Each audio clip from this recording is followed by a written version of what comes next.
It's the Morning Star Drive 117.8. You soaring up with sky, now's the time, don't delay. I'm sitting in my ride and it's time to fly. So let's realign, just listen and fill your mind. Hey guys, how is it going? And welcome to the Morning Star Drive on 117.8. It is Friday, November 24th, and so happy for you joining us. We are ready to start another day together with the Lord. So subscribe to us on YouTube, follow us on SoundCloud, and make sure to support us on Patreon. Now today we have an exciting podcast for you. We have Until the End with Daniel Baker, the CGM official statement on Sunsteam's trial, and of course, commentaries, updates, and news on what is happening around the world in this history today. All right, everyone, how are you doing? It is Friday. I am so grateful and thankful. The weekend is officially here, and I'm ready to I don't know. It just feels good to have the weekend. I'm going to rest, relax. Well, I've been doing that already, but I'm going to be meeting some people, going to church. I'm excited just being here in Taiwan for the first week. If you haven't yet, go ahead, leave a like and comment to build our community. Just super happy for everyone joining us every weekday on the Morning Star Drive. So let's get up and support each other each and every day. This week's Sunday message title. The first title is God's Voice. I leave after completing all the work. And the second title, or you could say the second message, was The Law of Love in which God treats each person according to what they've done. All right. So yes, guys, it is Friday. It's good to be at the weekend. I am here in Taiwan. I've been here for about 4 days, 3-4 days now. And I've really enjoyed my time meeting a lot of old friends and stuff like that too. Actually, on Thursday morning, I played soccer with some members, with some of the guys in the morning. I forget what it was called. What was the name of the university? Taiwan Tech, I think. And it was interesting because I didn't have any soccer shoes, or it was like this really small, it's very short turf, so you don't need soccer shoes, you just need regular shoes, and you'll be fine on that playing on that turf. But I didn't have any shoes for sports, and I thought to myself, you know what? I'm just not going to play. Let's just see what happens. But lo and behold, there are some amazing things about Taiwan that at 11:30 p.m., my friends came over, picked me up. We went to the night market, bought some shoes for $40, right? So it was $40 for a pair of shoes. And, the next morning I went over there to play. Now, this is the funny part. There's 15 players out there. They're going to split into 3 teams of 5. And guess how they split the teams? I didn't know how they split it, but they came to me and they asked me, hey, are you over 40? And I'm like, yes. And he's like, all right, you're on the over 40 team. It's the first time I've actually seen that. So here I am on the over 40 team, and we're playing against all the younger guys. I think there was a group for the super young people, probably campus and stuff. And then there's a career team. And then of course there's the over 40 team.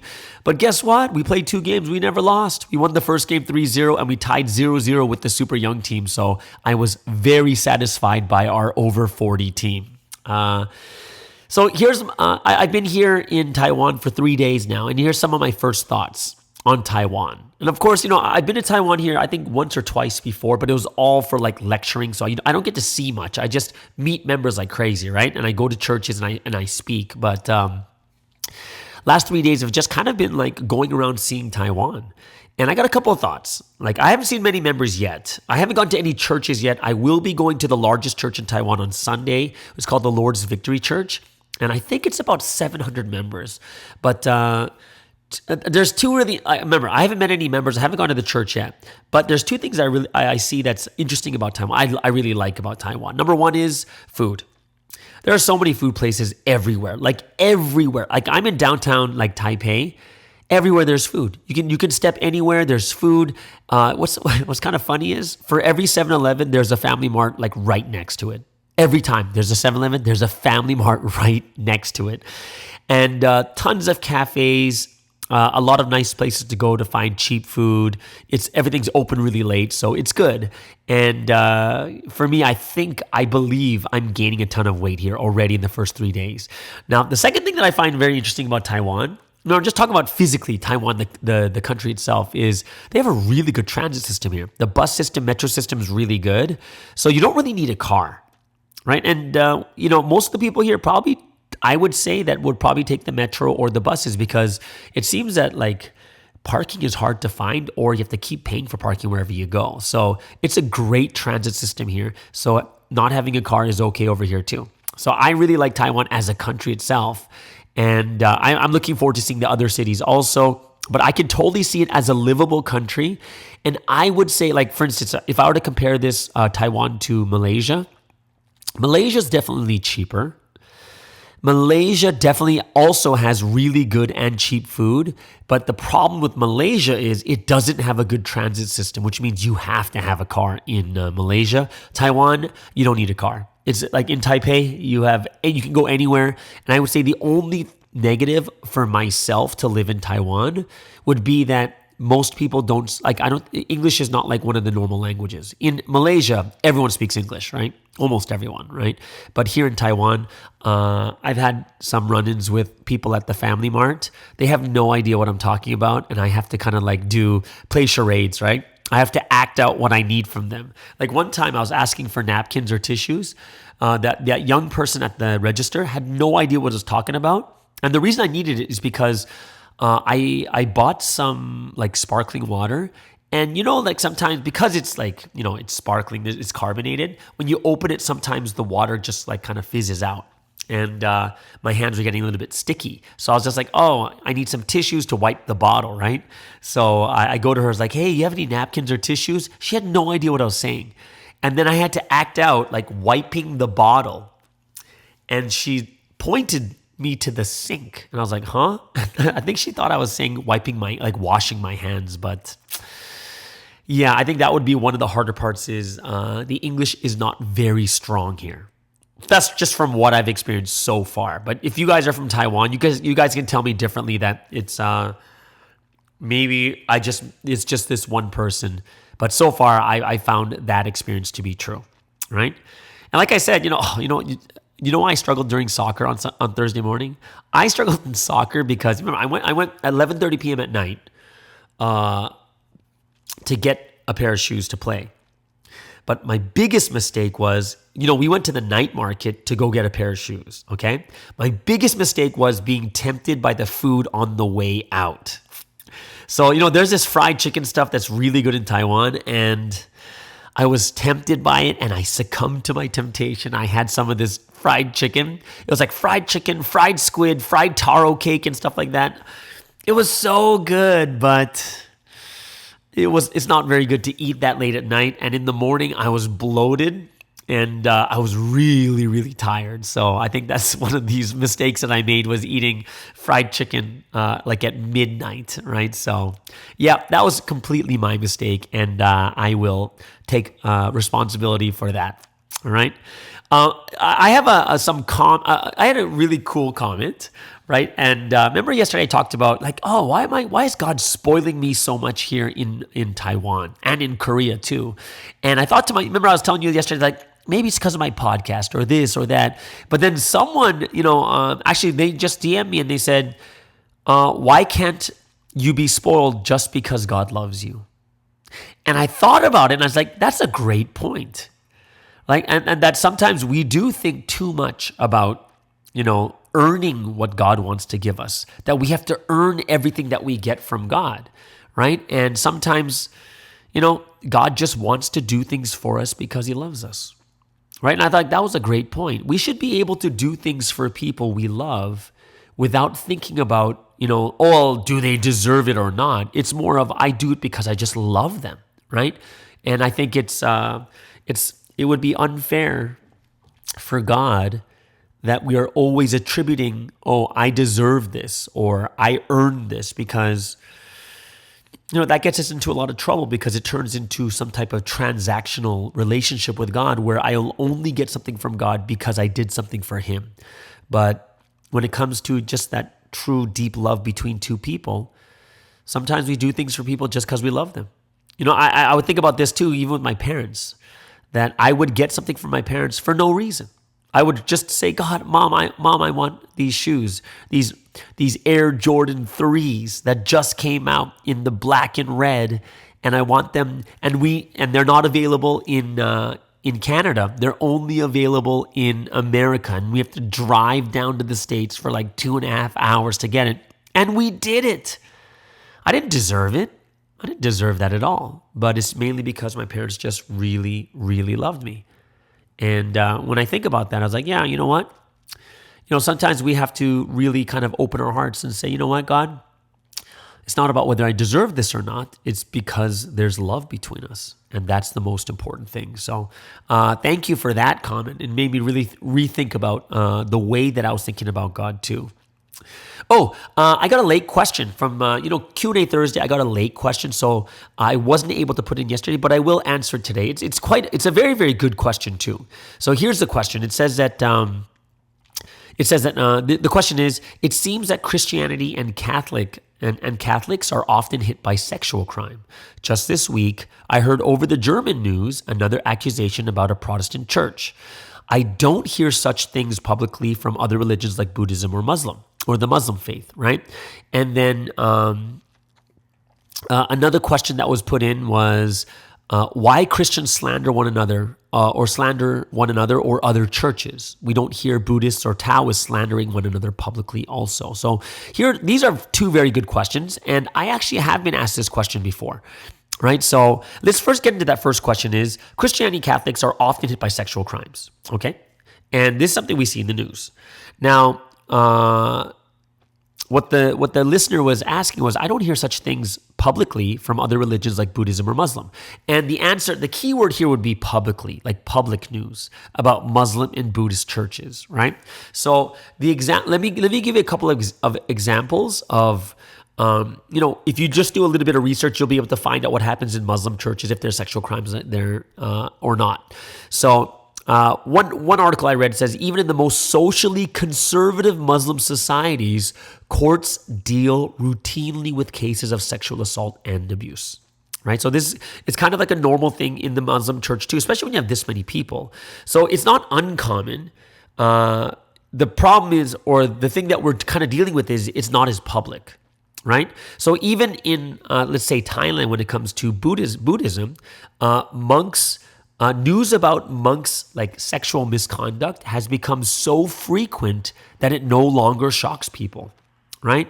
So the big shock is that it's quite common in most religions. So even in the Muslim faith, even in Buddhist faith, these things are quite public, right? Now, it really depends on the country you live in too, because why would it be something that's very in the news in Thailand? Because Thailand is a Buddhist country. So in a Buddhist country, you're hearing about that news. But in a Christian country, you're not going to hear about Buddhist things happening, right? Because it's a Christian country. You'll hear about the Christian things. The Buddhist country's not reporting about the Christian things. And then the Muslim countries are having their own issues they're dealing with too. So sometimes it's the country we live in, the culture, the public news that we receive is only for our country, right? And it can be deceiving since we don't hear much about the Muslim and Buddhist faith and their sexual crimes compared to Christian and Catholic sexual crimes. And a lot of times, like I said, it just has to do with where we live. Like if I were to tell you one thing that's very interesting about Buddhism and Muslim cultures, one of the reasons why it won't be as public also is that is the tradition of the religion. That the traditions of that religion will sometimes or somewhat silence people from saying anything.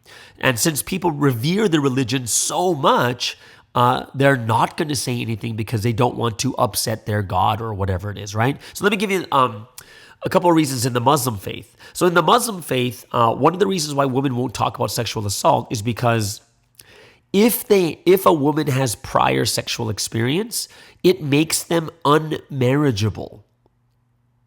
So can you imagine how big that is, especially for a woman in the Muslim faith that they need to get married and such. But if you have prior sexual experience, then you are considered unmarriageable. So you're kind of silenced by that.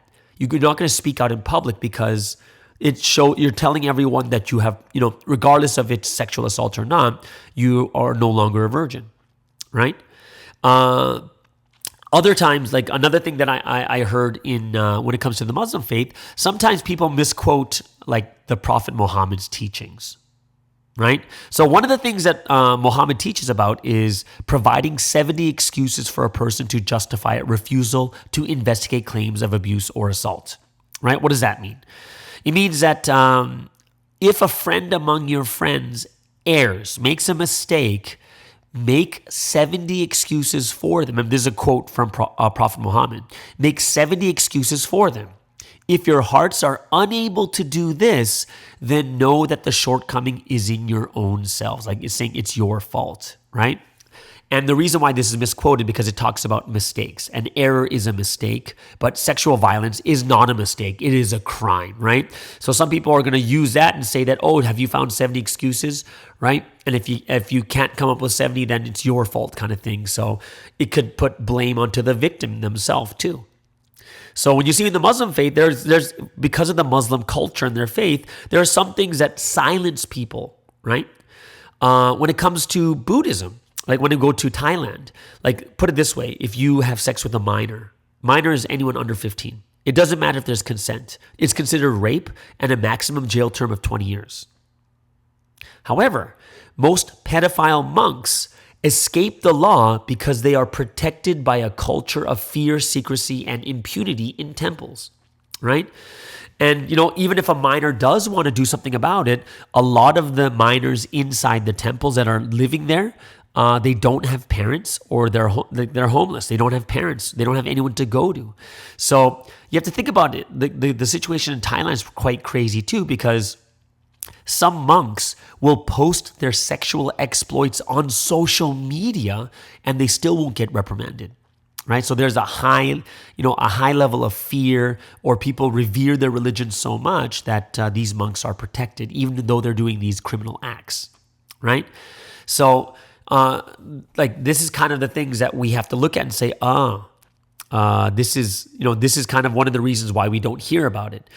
Just because we hear it in Christianity and Catholicism, it doesn't mean that they're the only ones doing it. It's kind of prevalent everywhere. The second question is why Christians slander one another, and we don't hear Buddhists and Taoists slandering one another publicly. If you go into Buddhist forums and such like that too, there is slandering amongst Buddhists too. Right? It's just not as big as Christianity. Within the Buddhist community, there will always be conflict between different sects, right? So different sects within Buddhism, there's going to be conflict, and it's simply because Buddhism is not an institutionalized religion. There is no authorized leader to dictate what is truth and what is not, and it's up to everyone to study the scriptures and understand according to their limited capacity how they understand. And,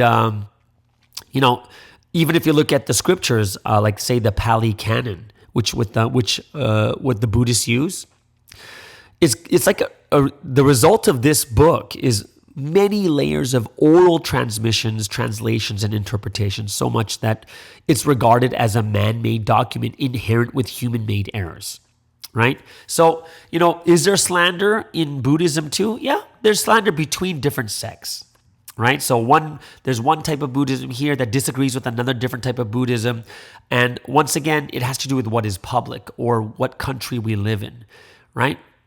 And I think it's similar with all, when you look at the problems of Christianity, you're basically looking at the problems of every religion. Every religion is going to be very, very similar in the problems that they face, right? And the one thing that's a bit bigger about Christianity is much more transparent in society than other religions, right? Like Christianity is so open and it's everywhere because it's an evangelistic religion where other religions aren't evangelistic, right? So you're required to convert others. You're required to go talk to people and bring them to Christ. And the message is constantly shared and you try to change people to Christianity. It's much more public and transparent than other religions. So it has way more exposure. And, Buddhism doesn't have a goal to convert the entire world to believe in Buddha like everyone does in Christianity. So, the big question is going to be is, why do you think this is the case? What is the root cause, right? So number one is I don't think there's a huge difference in Christianity, Catholicism, Buddhism, Taoism, all those other different religions. They're all going to deal with the same problem because the same root is we are dealing with human nature. Right? The problem is not the religion itself. The problem is actually the human beings that we're dealing with, right? What is the root cause of such things? It's basically human nature, or we can go back to the fall of mankind from the time of Adam and Eve. And the one thing we kind of forget when we learned the 30 lessons is one of the most powerful lessons is the fall and the purpose of creation. We are finally learning and understanding what the original sin is. And this is why learning the fall lesson is so powerful, to know exactly what the biggest problem that happened, that has caused sin to happen this way. It's all about love. Love has become the biggest thing. When love is touched, it changes our hearts, our desires, and we look elsewhere, not to God. See, because of the fall, we've been taken by Satan. And before learning the fall, we didn't even know why we were going through these things. But what Satan does is Satan takes the love. And because he takes the love, we commit the fall. We no longer go to God, but we go to each other. Satan makes us search for love. And and he doesn't just make a search for love. He tries to make a search for love without God. And without God, there's no love in this world that is enough to fill our hearts. We're kind of stuck in a place where there's not enough love. So we keep taking love from people around us. And this cycle completely destroys us, because no matter how much we take from the world, as much love we take from the world, it never fulfills or satisfies. So when you think about it, it's like a really deep question to answer. What is the reason why humankind, why are all these religions like this? But think about this. Religion is just an organization, right?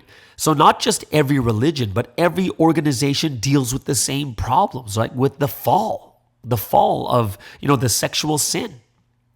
So it's kind of the world problem that we're dealing with. Since the fall of mankind, people are so broken, and it shows how much people really need God. So someone might say to us that, well, it seems that Christians are committing it the most, right? And the answer is, the closer you are to the truth, the closer you are to God, the more present Satan is, right? Because the people that are closest to God are the ones that are the biggest threat. So the closer we are, the more we're tempted. The higher up we are in, say, Providence history, the more you'll be tempted, right? And we can see what happened just this year. It's not about God's history not being enough. It's not about God's history being faulty. It's more about, knowing that if it's God's history, Satan will work that much more if you're that much closer to God. Everything is hinging upon our relationship with God.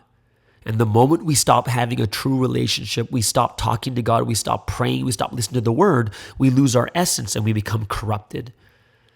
And if you really think about yourself too, how much our thoughts become corrupted, or how physical we get when we're not close to God. And that's something that really, really happens to us too, right? So it's a great question. A Q&A, I wish I did it yesterday, but I'm thankful that I got it early enough that I can record it for today's Friday podcast. But yeah, it's such a big issue in the entire world, right? It's the fall of mankind. And we're going to see it in Providence. We're going to see it in Christianity. We're going to see it in Catholicism, in Buddhism, in Taoism. Why? Because it's about the fall of human beings, right? We have fallen so far that we've turned ourselves away from God. And now we don't have enough love, that we're stuck, right? We're stuck doing things in a certain way. We're stuck doing things, looking for love. And, this is why we see so many one-night stands. This is why we see so many people having so many partners and boyfriends and girlfriends, homosexuality and these different types of things too. It's because of the lack of love that we have in our life, because we've lost God. So I would say that is the root cause. The root cause is the lack of love, because people no longer believe in God anymore, no longer love God, and they don't know what the original sin is. So that would be my personal opinion, my answer for this too. Okay? So yeah, very, very good question. I really thought it was a very, very good question. Okay? So yeah, I'm trying to think. There was something else I was going to talk about today, but maybe not. I'll talk about it on Monday. What was I going to talk about? I completely forgot. But don't worry about it. When it comes back to mind, I'm going to say it for the Monday podcast. Yeah, I'm very grateful and thankful for all of you guys that are always listening to this podcast, whether you're cleaning, whether you're cooking, whether you're driving to work, whether you are, just in class on break listening to this podcast. Super grateful and thankful because without you guys, this could not continue. And especially grateful and thankful for all of you supporting financially over there on Patreon, and those who are supporting with your prayers. All right. So before we get into that's what I was going to talk about. We usually have the Wednesday message word study. There was no message from Sunsteam this time. However, there was an announcement from CGM after the trial that was just done the day before. So I will go over that CGM announcement for the next segment of, the 5 different reasons why they disagree with the trial that's happening right now. Okay, so let's move into the first break of the day.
So let's get into today's word study. Well, it's not a word study today because we have a really important announcement from CGM that gave an official statement to the news outlets. And this talks about 5 different reasons why they disagree with what the courts are doing right now.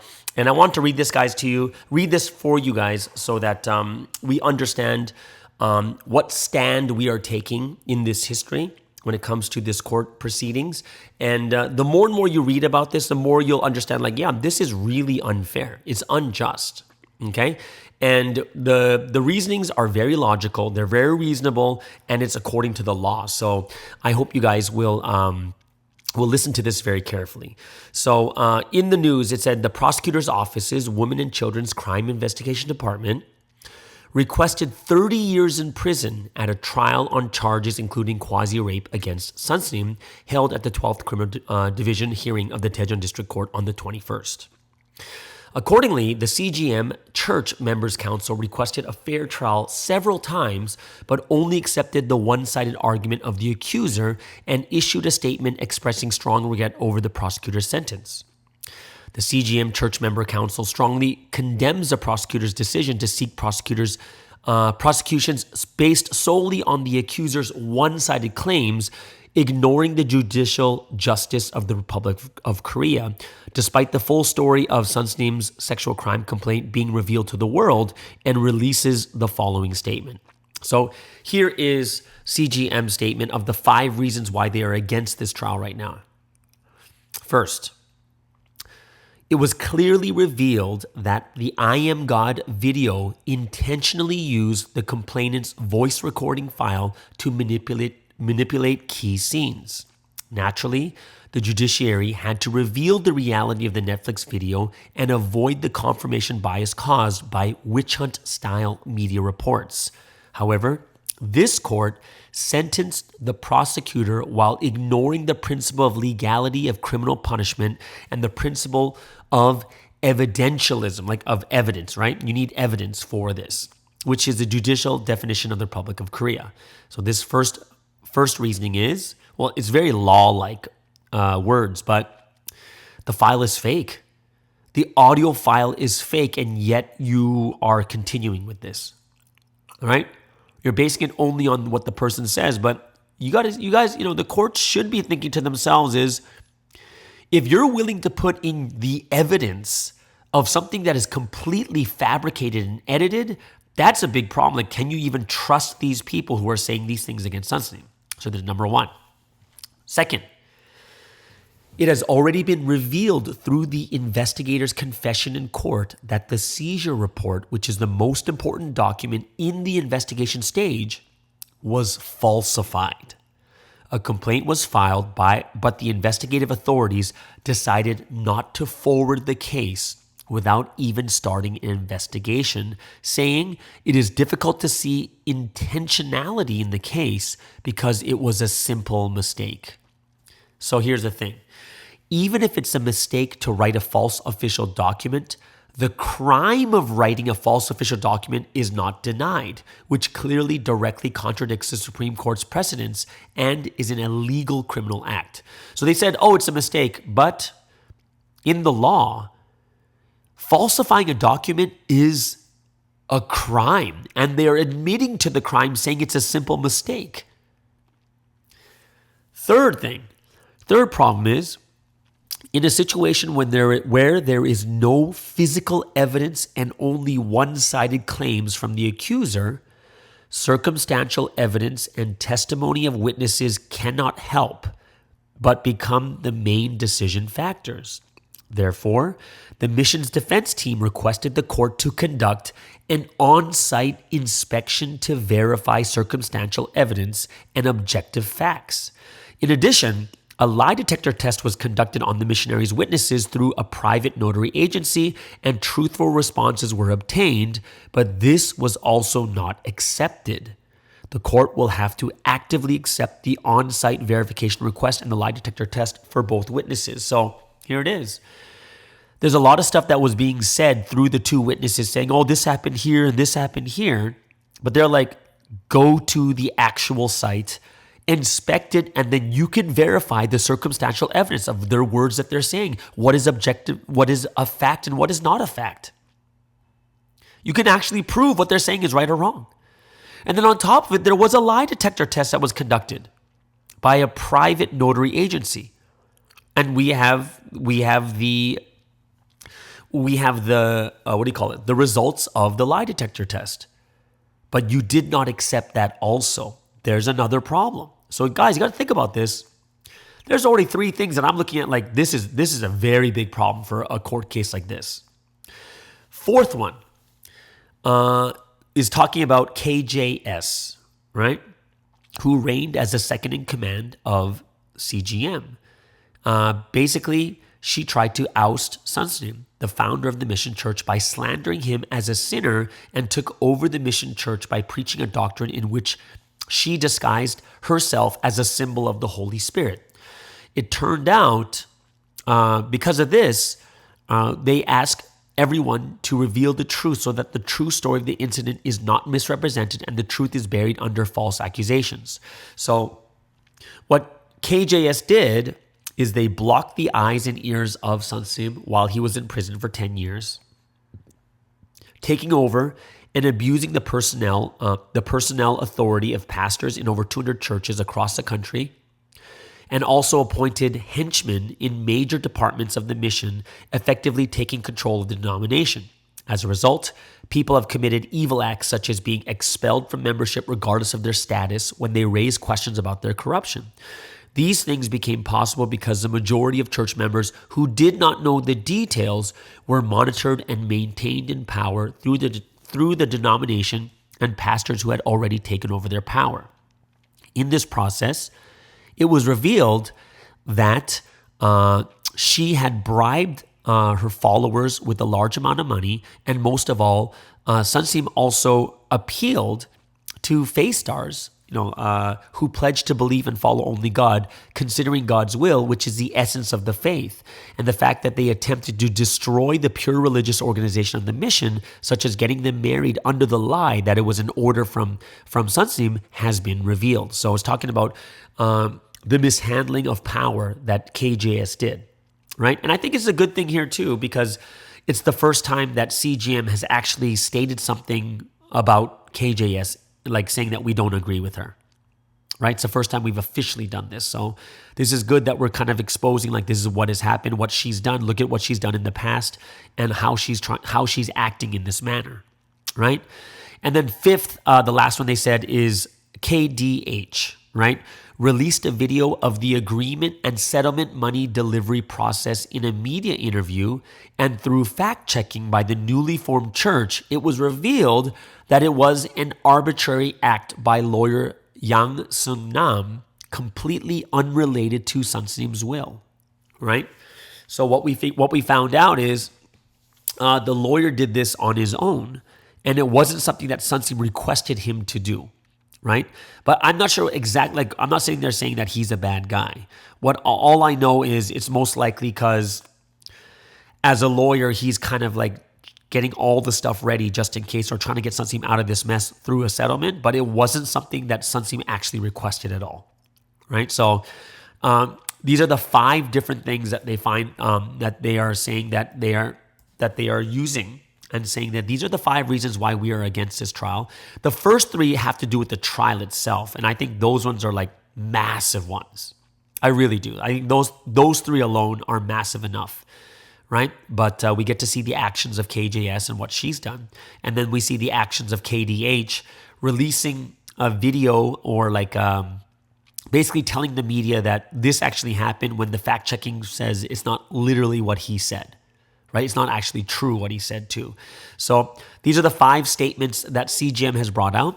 And I think it's something that's very, very good for us to understand and know a lot better too. And, as this trial goes on, it's good to know what we are arguing and fighting about. And, like I said, I like the first 3 points when it comes to the trial itself. There is 0 physical evidence. 0 physical evidence. Everything is arbitrary. Everything is about what he said or she said. And they're not doing an on-site investigation to check their facts or what the accusers are saying. They're not accepting the lie detector test.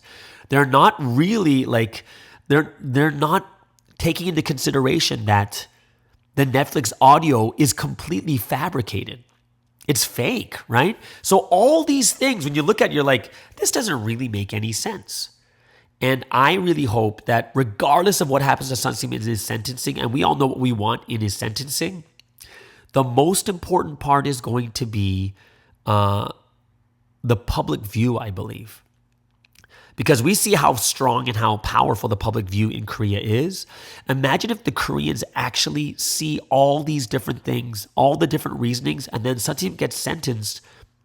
I hope that they will be just as powerful and fiery to help Sunsim to get out too, knowing that it is very, very corrupt in this way. So that is something that I was thinking about, like going, yeah, this is, having these statements very clearly stated in public, I think it's perfect, right? People are going to see that, whoa, there's something wrong with what's happening right now. And it'll open our eyes a lot more to what people should really, really understand about this trial. I really hope that the protests, petitions, all these things continue. But most importantly for all of us guys, it's about the prayer. We have more than enough evidence to turn this court trial over. And right now it's just kind of what you call a mishandling of justice, or a perversion of justice that's happening right now at the moment. And we just got to pray it out, guys. So with the remaining, 38, 39 days left, let's really make sure to pray and finish off 2023 in a beautiful and amazing way. Okay? So let's move into, before we get into Until the End with Daniel Baker, let's get into the second break of the day.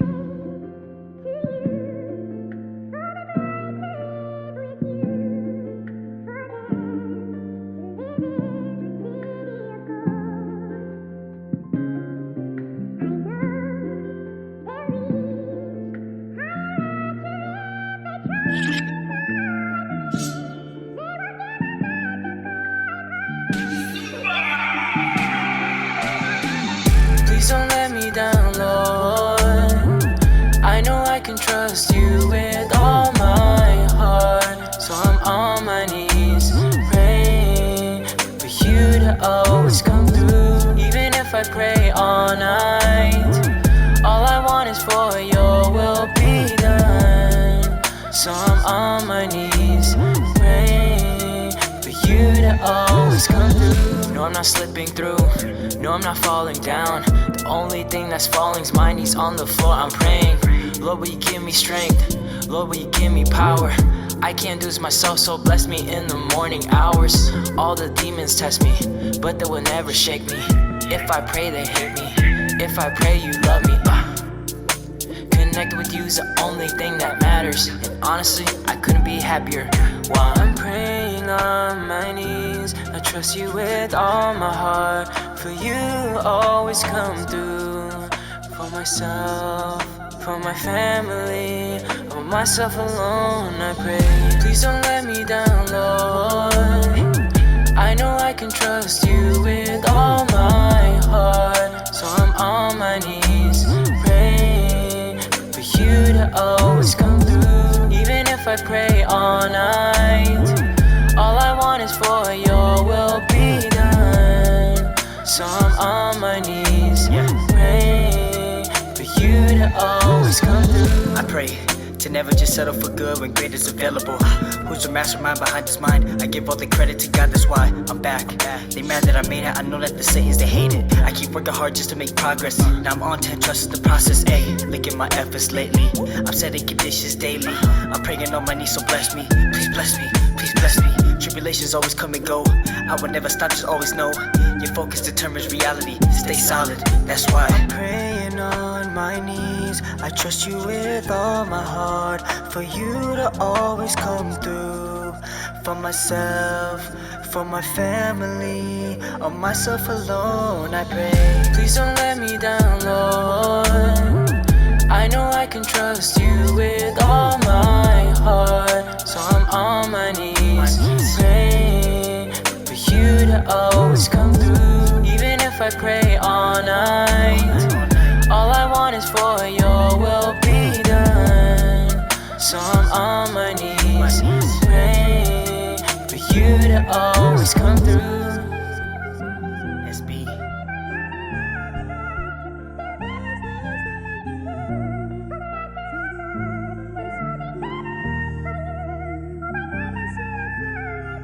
All right, so let's get into our final segment for today and for the entire week. And of course, every Friday, we have Daniel Baker over there in Korea doing a wonderful segment on Until the End Mental Health Podcast. He's doing such a great job. And those of you guys don't know, he was awesome during the volleyball tournament. He was probably the best hitter on our team. Him and his brother, but Daniel, he had some, he has improved a lot from the last time I seen him, and he's someone who's very trustworthy and reliable as a hitter too.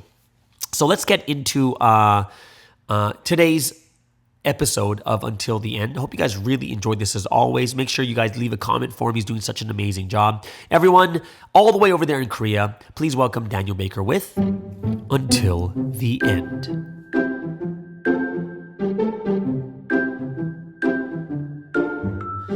Hello everyone, welcome back to the Do It Until the End podcast. Hope everyone is having an amazing week with the Trinity, and it's finally time to wrap up the week. Now, today we're going to talk about something that I probably think that Pastor Sky already talked about on this podcast, but it's about the volleyball tournament that happened. And great news. We got third place out of 15 teams, third place. like 6 volleyball games, very difficult, very tiring at the end. I remember like the next day I had to go to service and I was like crawling out of service. I was like, I don't want to go, Joshua. I don't want to go. Why do I? And it was like 9 a.m. So we're like half late. We weren't super late, but just I was just tired the next day. Next 2 days. And it's funny, the next day we had another volleyball event with the Japanese members and it was a lot of fun. But after those 2 days I was like just broken. I was like, I can't. It was so hard for me to just even wake up, do anything the next day, and I had to like drive to Incheon. So yeah, I had an amazing tournament. We got 3rd place, but the interesting thing about tournaments and competition, either if it's mental or physical, is that it's very interesting to see the type of mentality each person have, right? Because a lot of times people really don't think about what kind of mentality they have. They don't think about that. They just play. They just they're not proactive in changing their thoughts, right? Which is something that I really have some pride in, right? I really try to improve my thoughts. I try to improve how I'm looking at the volleyball game, how I'm trying to recover. So there's a lot of people that it has different mentalities, right? So in the volleyball tournament, I was able to see people who just positive all around, just like a golden retriever when they play. Positive people, and they didn't care what happened. It's like very interesting because, these people, when they get into their groove, and even though if they're not into the groove, they're just constantly playing well, and they rebound well from their mistakes, and that's why these are the best players on the team usually, right? And then there's me. And this is something I realized that I need to change, but I'm slowly trying to change. I'm more of the if I have the super high highs and the super down lows, but I do have a good decent amount of in between. What does that mean? If I am making a lot of spikes, making a lot of good plays, I constantly I bring up the team with me, and I'm like, whoa, let's go. Constantly doing like that. Have a high tension. But if I make a lot of mistakes, I tend to be very quiet, very thinking about the next play. But I'm also kind of get down in that situation, right? Now, I wouldn't say I go into that deep, what do you say? Kind of like phase of like very quiet and kind of like in a depressed state. And I wouldn't say it's depression, especially because you're constantly thinking about the game, but you just get quiet, right? That's the type I am. I'm either very, very loud or I'm very quiet, very reserved. But the thing that really really was good was that I became the captain of my team, right? And I know because I was also captain of my soccer team when I was like 6th grade, 7th grade, 8th grade, was that whatever happens on the field, even though your team might make a mistake, even though you might make a mistake, the thing that you need to do is keep everyone's head up and become positive. Anything, whatever happens, even if your team makes the worst mistake, even if your team makes their own goal in soccer, what you're supposed to do as a captain, just bring up the team up and say, it's okay. Think about the next play. And, that's why I really like volleyball compared to other sports. For soccer, for basketball, it's constantly, you're trying to make plays with your team. There's not much time to communicate in between like passes, in between plays. But in volleyball, it's very mental. Like the things we talk about within each other, like let's say we just conceded 1 point And we have like 15 seconds to talk with each other. Like me and Pastor Scott would talk about 정신 차려, focus. Make sure you get this receive. Or you're able to talk with your setter. Like I was talking with Pastor Sky. I want the ball a little bit higher, so I have a little bit more time to hit over the blockers.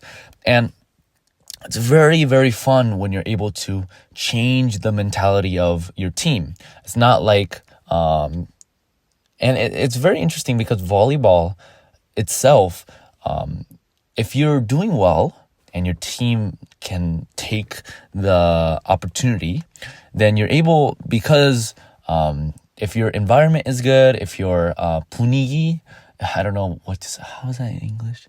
But if your 분위기 is good, then you're able to take the set or the game very easily. So that's the biggest thing as the captain. I was trying to think, take away the lows, right? And try to, bring or grab our team up into a higher level of mentality and state. And I think I was able to do that because we got all the way up into the semifinals. But by then we had like 6 games on our belt. So it was very difficult. And it was very interesting because, we just needed more stamina. And it was a lot of fun. And I say this because I want to tell you guys a secret. If you're in a tournament or if you're doing any sports, the most important thing you guys can do is pray. Pray before every game. So we had 6 games, right? How many times do you think we prayed? 6, 7 times, 8 times before and after the game, When we won the 6th round of volleyball, we prayed before and after the game, right? It was so crazy that you're able to see the difference between praying and not praying within volleyball. Within the teams that didn't pray and prayed before and after, you're able to see the difference. You were more confident. Our team was more confident when we prayed because we realized that, and this is something I realized from a different tournament, from a soccer tournament. I never felt so good when a whole team prayed together before any soccer game or volleyball game, because that really felt like that God was with us. And one of our main goals for our team was to stay on the court the longest so we can give the most glory to the Trinity. I personally think because we had an amazing goal, our goal was to give the most glory to the Trinity. Because of that amazing goal, and we're able to pray before the games, we're able to communicate really well within our team. We were able to keep up a really high mental standard for our team. I think that really helped us to go a long way. It's 15 teams and only three teams got a prize. 4 teams got a prize. It's very difficult for that to happen. Even though, Joshua, me, Sky, our average height was like 183. We weren't the tallest people on the court. The round of 6 was against Busan. They had massive tall spikers and tall blockers. But with the power of prayer and with the power of friendship, like the anime stuff, with the power of friendship, we were able to do really well. So, very interesting experience I had. Made me realize the power of prayer. And I truly thank you guys for listening. I hope you guys have an amazing rest of the week with the Trinity. And to everyone who's trying to improve their lives and improve their mental state to go until the end, let's walk this path together. Peace out, guys. Bye-bye. And thank you so much, Daniel, for another wonderful episode of Until the End. You are doing a fabulous job, and I'm very, very proud of you. You've been doing this for over a year now, I believe. And has it been over a year? Yeah, he's just been doing such an amazing job. He's an SS leader at the Wonmyeongdong Church. And just kind of seeing him in action right after service, talking to all the SS together, it kind of gives you that sense of pride, like, wow, these guys are really leading and growing up. And even when we had the time playing volleyball and such together, the cool part was that like after every game, us in the SS would hang out, go have pizza together, go eat some hamburgers or French fries or whatever it is. It's a really comfortable setting over there in the Warmingdong Church SS group. And Daniel is doing an awesome job. Keep your prayers for him. He is going to be heading to school probably from next year, most likely. So he can get him to find the best place that he can make it to also. Either way. All right. So there it is, guys. That is today's Friday podcast. Hope you guys really enjoyed it. I will enjoy my weekend over here, my first weekend here in Taiwan. I will let you guys know all the different things that happen, and especially visiting the big church over there in Taipei. I can't wait to go to that church too. But have a great weekend. Restore, revive, resurrect, and we'll see you guys back on Monday on the Morning Star Drive on 117.8. It's the Morning Star Drive 117.8. You soaring up with sky, now's the time, don't delay. I'm sitting in my ride and it's time to fly. So let's realign, just listen and feel your mind. I'm burning